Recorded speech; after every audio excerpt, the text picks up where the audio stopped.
যেদিন থেকে তাদের উপরে চাপ আছে তারা উঠিয়ে নিয়ে যায়।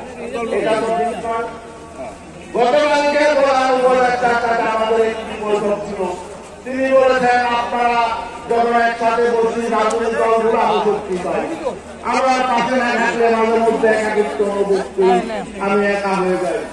তার মানে তিনি এখনো পর্যন্ত নিজের উপর আত্মবিশ্বাস নেই।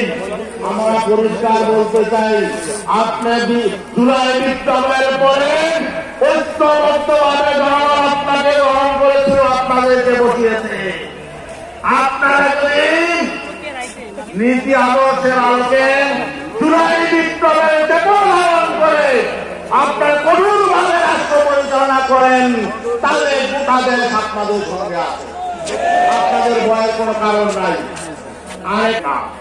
আপনারা কোন দুর্নীতিবাদের সহযোগী শক্তি হবেন না, কাউকে ক্ষমতায় যাওয়ার জন্য নিজেরা সিঁড়ি হিসাবে ব্যবহৃত হবেন না।